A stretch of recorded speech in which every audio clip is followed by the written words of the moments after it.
na subscribe iliyoko chini ya video hii. Asante. Mpenzi mtazamaji wa Bongo One Media, karibu tena katika dawati letu la michezo, tukizidi kukuangazia taarifa ambazo zinajiri ndani na nje ya Tanzania. Moja ya taarifa kubwa zaidi ambazo na kujuza hivi sasa ni kuhusiana na klabu ya Young African. Rasmi wamemuaga mchezaji wao Steven Aziz Ki. Steven Aziz Ki alikuwa mchezaji wa klabu ya Yanga, huu ukiwa ni msimu wake wa 3, mmoja wa wachezaji ambao wamefanya makubwa ndani ya klabu ya Yanga.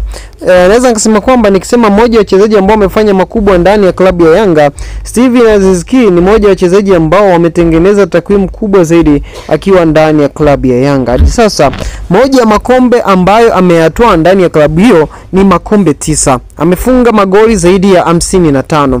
Msimu uliopita Steven Aziz Ki ndiye aliyekuwa top scorer, lakini pia na msimu huo kumepita zaidi ni mmoja wa wachezaji ambao walikuwa na assist nyingi sana.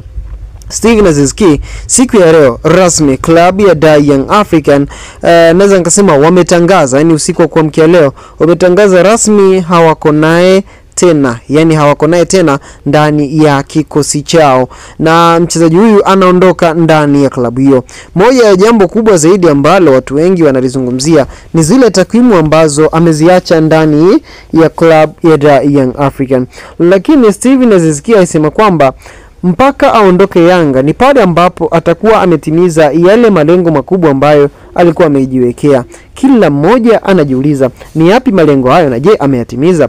Usisahau kwamba Yanga Sports Club wakiwa na Aziz Ki walifanikiwa kutinga finali ya kombe la shirikisho barani Afrika, lakini pia kwa mara ya kwanza baada ya kupita zaidi ya miaka 25 Yanga Sports Club wamefika hatua robo finali ya ligi ya mabingwa barani Afrika, hatua ambayo walikuwa wamemaliza miaka zaidi ya 25 hawajawahi kufika katika hatua hiyo. So wakiwa na Aziz Ki, Young African wamefanya mambo mengi zaidi. Huyu ni mmoja ya mchezaji ambaye ameweka mchango mkubwa ndani ya klabu hiyo.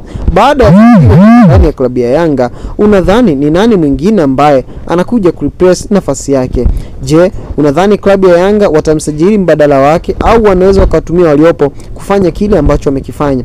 Usisahau kwamba mchezaji kama Clatous Chota Chama ambaye huwa anacheza kama Aziz Ki, naye anamaliza mkataba wake baada ya msimu huu. So msimu ujao kuna uwezekano mkubwa wa asiongeze mkataba ndani ya klabu hiyo. Ni kweli walikuja wengi wakaondoka, kina Nionzima na wengineo, lakini pengo la Aziz Ki ndani ya Yanga litaonekana pale ambapo Yanga watashindwa kumpata mbadala wake. Na je, unadhani stories za kwamba yule anayetajwa Gilberto Miguel, yes, kwamba yeye anaweza kaja kuwa mbadala sahihi wa Steven Aziz Ki, unadhani swala hilo linawezekana? Na je, ni kweli anaweza kufanya kile ambacho Steven Aziz Ki alikifanya ndani ya klabu ya Yanga? Shamona katika upande wa comment section. Tukutane wakati ujao panapo majaliwa. Asante.